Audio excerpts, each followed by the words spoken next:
Episode की शुरुआत में हम लोग यूनसू को देखते हैं। यूनसू हमारे ड्रामा की मेन लीड एक्ट्रेस है जो कि एक ड्रामा की शूटिंग देखने के लिए पहुंची हुई है और वो वहां के डायरेक्टर से ही जाके झगड़ा करने लगती है। दरअसल यूनसू ने इस ड्रामा के स्क्रिप्ट को लिखा था क्योंकि वह एक स्क्रिप्ट राइटर है और यहाँ के डायरेक्टर ने पूरी स्क्रिप्ट की स्टोरी को एक्सचेंज करके रख दिया था, इसलिए यूनसू उससे झगड़ा कर रही है। अब यूनसू शूटिंग के दौरान टांग अड़ा रही थी, इसलिए डायरेक्टर पुलिस कंप्लेन करके उसे जेल में भेज देता है। अब जेल में जाने के बाद यूनसू अपने आप को कोसने लगती है कि वह बिना मतलब के डायरेक्टर से क्यों झगड़ने चली गई। अभी यूनसू की नजर वहाँ पे एक पुलिस ऑफिसर पे पड़ती है जो कि उसके बचपन का फ्रेंड था और वो उससे मदद मांगती है, जिसके बाद वह पुलिस ऑफिसर यूनसू को वहाँ से बाहर निकाल देता है। लेकिन तभी उसे जीहा कॉल करती है और उससे कहती है कि वह उसका फ्रेंच रेस्टोरेंट में इंतजार कर रही है और वह अभी तक क्यों नहीं पहुंची। तब यूनसू उसे कहती है कि वह किसी भी फ्रेंच रेस्टोरेंट में नहीं आ सकती क्योंकि उसे ऑफिस जाने में लेट हो चुकी है, इसलिए वो नहीं आ पाएगी। अब मैं जीहा के बारे में बता दूं तो यह यूनसू की बेस्ट फ्रेंड है जो कि बचपन से उसके साथ रहती है। लेकिन जीहा काफी अमीर है और उसके मॉम डैड के पास काफी सारे पैसे है। जिया यूनसू से बातें कर रही थी तभी उधर से जंक्शन डिश लेके चला आता है और वह उसे डिश देते हुए कहता है कि वो फिर से यहाँ पे क्यों चली आई। अब यहाँ पे जंक्शन के बारे में बात यह है कि जंक्शन हमारे ड्रामा के मेन लीड एक्टर है जो कि काफी मिस्टीरियस कैरेक्टर है क्योंकि उसके पास में बहुत सारे ऐसे एक्सीडेंटल मूवमेंट घटे हैं जो कि आपको ड्रामा के आगे एपिसोड में पता चलेगा। और वह फ्रेंच खाना काफी अच्छी तरह से बना लेता है, इसलिए वह एक फ्रेंच रेस्टोरेंट में पार्ट टाइम जॉब करता है। जिया अपनी कॉल कट कर देती है और वह उसे कहती है कि वह उसके फ्रेंड होने के नाते भी जंक्शन ने अभी तक उसका काम नहीं किया है और जब तक वह काम नहीं करेगा वो उसका पीछा करती रहेगी। तब जंक्शन उसे उस काम के लिए मना करता है और अंदर चला जाता है। अंदर जाने के बाद उसकी बहस उसके सीनियर टीम में से हो जाती है क्योंकि उसका सीनियर टीम में काफी अखरू टाइप का था और वह जंक्शन को देखना ही पसंद नहीं करना चाहता था क्योंकि वह काफी अच्छी तरह से खाना बनाता था और उसकी डिश काफी फेमस थी। लेकिन जंक्शन भी उसे मुंह तो जवाब देके उसके हमेशा बोलती बंद कर देता है। अब जंक्शन अपना काम खत्म करने के बाद वापस घर की ओर जाने लगता है क्योंकि आज रात को उसे जिया के साथ नाइट जॉगिंग पे जाना है। वहीं पे हम लोग यूनसू को देखते हैं जो कि अपने ऑफिस में पहुंचती है और वो वहां पर सभी लोगों को अपने स्क्रिप्ट के बारे में बताती है। तब उसके टीममेट्स उसे बताती है कि उस स्क्रिप्ट को उसके कंपनी वाले ने किसी दूसरे कंपनी को बेच दिया था, तो वो बिना मतलब कि उस स्क्रिप्ट के पीछे क्यों पड़ी हुई है। उसके आगे यूनसू कुछ भी नहीं बोलती है और वह अपना काम खत्म करने के बाद शाम को मार्केट से काफी सारी सब्जियां खरीदती है और वह जब घर पे पहुंचती है तो उसकी बहन उसके ऊपर चिल्लाने लगती है क्योंकि उसने काफी महंगे वेजिटेबल को खरीद के लाया था। तब वो अपनी बहन को बताती है कि उसके मार्केट में कोई और वेजिटेबल नहीं मिले थे, लेकिन उसकी बहन उसे कहती है कि वो उससे बहस ना करे क्योंकि अभी अभी उसके एक लड़के के साथ ब्रेकअप हुआ है और वो अभी बहुत नाराज है। तब यूनसू भी अब उसकी बातों पे ध्यान नहीं देती है क्योंकि उसे नाइट जॉगिंग के लिए जाना था, इसलिए वह फटाफट तैयार होती है और नाइट जॉगिंग के लिए पहुंचती है। लेकिन तभी उसकी नजर वहाँ पे जंक्शन के हाथ पे खरोच और उसके हाथ के बैंडेज पे पड़ती है और वह स्क्रिप्ट राइटर थी, इसलिए वो सोचने लगती कि कहीं यह लड़का कोई सीरियल किलर ना हो जिसे चोट लगी हो। अब जब जंक्शन यह नोटिस करता है कि यूनसू उसकी जब देख रही है तो वो पूछता है कि वह कौन है और उसकी जब क्यों देख रही है। लेकिन तभी पीछे से जिया और उसका फ्रेंड पार्क वो चला आता है और वह उन दोनों को एक दूसरे के साथ इंट्रोडक्शन दिलवाती है। अब थोड़ी देर के बाद नाइट जॉगिंग शुरू हो जाती है जहाँ पे सभी लोग नाइट जॉगिंग करना शुरू करते हैं। अब नाइट जॉगिंग हो ही रहा था लेकिन यूनसू थक जाती है।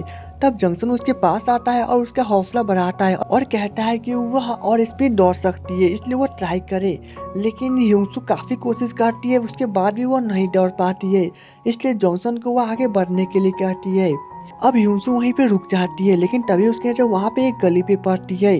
अब वह गली काफी अंधेरा होता है और मिस्टीरियस टाइप का होता है, इसलिए वो उसके अंदर चली जाती है। अब उसे अंदर जाते हुए जंक्शन देख लेता है, इसलिए वो उसके पीछे जाता है लेकिन यूनसू काफी आगे निकल चुकी थी, इसलिए वो उसे ढूंढने लगता है।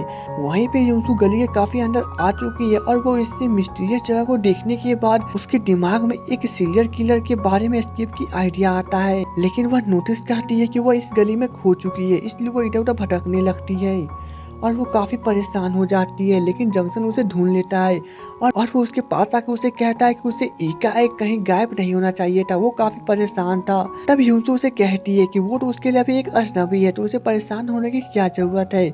लेकिन तभी अचानक से बारिश शुरू हो जाता है जिसके बाद फिर दोनों भागते हुए एक दुकान के बाहर जाके खड़ा हो जाते हैं। क्योंकि यहाँ पे यूनसू थोड़ी सी भीग चुकी थी, इसलिए जंक्शन उसकी तरफ देखने लगता है क्योंकि वह काफी ज्यादा खूबसूरत दिखाई दे रही थी। अब यूसु उसे देख के सब कुछ समझ जाती है, इसलिए वह बात को बदलने के लिए उसे पूछती है कि उसके हाथ में चोट कैसा है। लेकिन जंक्शन उसे डायरेक्ट डेटिंग के बारे में पूछता है। अब यूसु यह सुनने के बाद काफी हैरान होती है और कहती है कि क्या उसका दिमाग खराब है। तब जंक्शन कहता है कि नहीं, वो तो सिर्फ उसे डेट करना चाहता है। तब यूसु से कहती है कि वो समझ सकती है कि वह बहुत ज्यादा खूबसूरत है, लेकिन जंक्शन को यह नहीं भूलना चाहिए कि वह अभी बहुत ही कम उम्र का लड़का है और यूसु 29 साल की एक औरत है। लेकिन जंक्शन उसे कहता है कि यूसु बहुत ज्यादा खूबसूरत है और जंक्शन काफी सीरियस भी है। लेकिन तभी पीछे से जी और पार्क वो यूसु को खोजते हुए चले आते हैं, इसलिए यूसु जंक्शन को बिना कुछ बोले कार में बैठ के वहाँ से चली जाती है। वहीं पे हम जंक्शन की मॉम को देखते हैं, जो कि अभी अभी कोरिया लौटी थी। अब जंक्शन की मॉम काफी मिस्टीरियस कैरेक्टर है, जो कि जंक्शन को खोजते हुए कोरिया आई थी और वह कोरिया आते ही सबसे पहले पब में जाती है, जहाँ पे उनकी मुलाकात एक फ्रेंच आदमी से होता है। वह फ्रेंच आदमी के साथ बातें करने के दौरान काफी घुल मिल जाती है।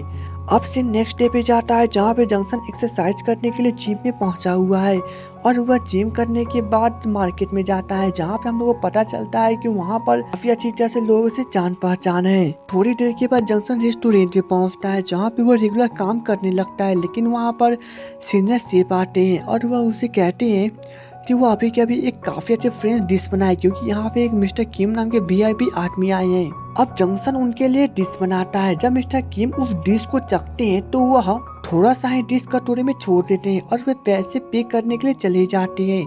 तब सीनियर शेफ उन्हें कहते हैं कि अगर उन्हें खाना पसंद नहीं आया तो वे पैसे चुकाने की जरूरत नहीं है। लेकिन मिस्टर किम उन्हें कहते हैं कि उन्हें यह डिश काफी ज्यादा अच्छा लगा और उन्होंने कटोरे में खाना सिर्फ इसलिए छोड़ दिया क्योंकि अगर वे पूरा खाना खा लेंगे तो उनका मन भर जाएगा, इसलिए वे अगली बार से यहाँ पे नहीं आ पाएंगे। अब सीनियर शेफ उनकी यह बात सुनकर काफी हंसते हैं। वहीं पर लोग यूसु को देखते हैं, जो कि हमेशा की तरह एक स्क्रिप्ट राइटर की जॉब करने के लिए पहुंची हुई है और वो वहाँ पर अपने टीममेट्स को अपने न्यू आइडिया के बारे में बताती है कि वो एक सीरियल किलर के ऊपर एक स्क्रिप्ट लिखेगी।